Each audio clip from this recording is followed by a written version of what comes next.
As a mythography enthusiast dedicated to exploring the myths of ancient China, I invite you to embark on a journey with me to uncover the past and present of Chinese deities. Today, our focus is Yinglong, a mythical dragon who achieved unparalleled feats in the Battle of Zhuolu, slaying both Chiyou and Kuafu. He stood as the undisputed pinnacle of combat power under the command of the Yellow Emperor. Yet, after the battle, the classic of mountains and seas, Shan Hai Jing, left him with only 4 words, never to return to the heavens. He was forever barred from his celestial home. One might assume the ultimate fate of such a mighty warrior would be deification, ascension, and a triumphant return. But Yinglong's story is far from that. Trapped in the mortal realm, he transformed into a harbinger of drought, a name that struck fear into the hearts of common people. He was a dragon who won the war but lost the right to go home. The phrase, never to return, immediately made me think not of mythology, but of those who toil relentlessly for corporations only to be laid off. But let us return to the matter at hand and explore just how formidable Yinglong truly was. Yinglong, anciently known as the Flying Dragon, is one of the rare winged dragons in the Chinese mythological system. The classic of mountains and seas clearly records that he dwelled in the southernmost regions and was an absolute top-tier combatant in the ancient war system.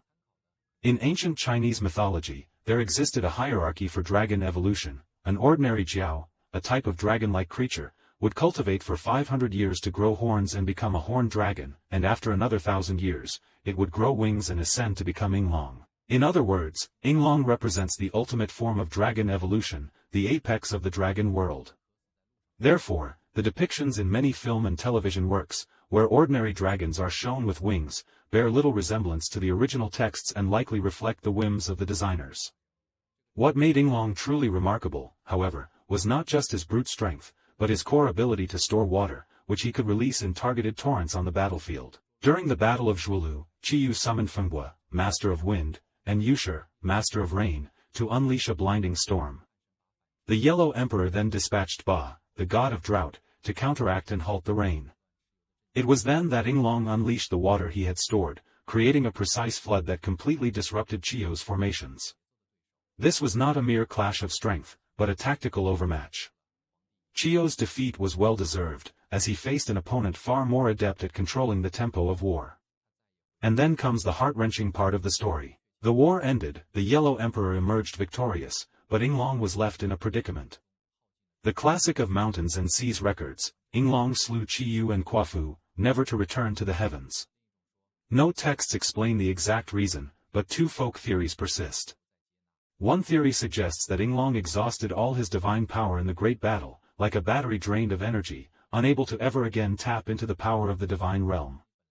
Another theory posits that once a dragon becomes mired in the bloodshed of the mortal world, the heavenly Tao will no longer accept it. The more lives one takes, the farther one drifts from the heavens. It is a cruel logic, yet one that embodies a distinctly Eastern philosophy. The more fiercely one strives to live, the more one may stray from one's original path. Yinglong also played a pivotal role in another mythic event, helping Yu the Great control the floods. Ancient texts record that during Yu's efforts, Yinglong used his tail to carve paths through mountains and rivers, paving the way for the eventual diversion of floods into the sea and the creation of the 9 great rivers. Many of the winding rivers across China, in mythic lore, owe their courses to the path Yinglong forged with his tail.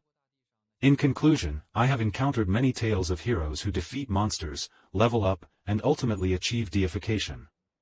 But Yinglong's story is one of the few that has truly made me pause and reflect. It is a tale of stark simplicity, almost to the point of sadness. No appeals, no justifications, no compensation, just the 4 words, never to return. And so he remained in the mortal world, continuing to help you shape rivers and answering the pleas of those suffering from drought. The classic of mountains and seas possesses a unique sense of detachment. It never embellishes the endings of mythical figures. No matter how great one's achievements, the cost is still a cost, and it is not overlooked simply because one is the protagonist. In many modern commercial mythological works, protagonists defeat the final boss, achieve deification, and reach the pinnacle of their lives, a thoroughly satisfying narrative. But Yinglong's story conveys a different truth. Many truly remarkable deeds end quietly, without ceremony, applause, or explanation. Yinglong deserves to be remembered not only for his unparalleled victory in the Battle of Zhuolu but also for the act of carving a river for the rain with his tail while trapped in the mortal world.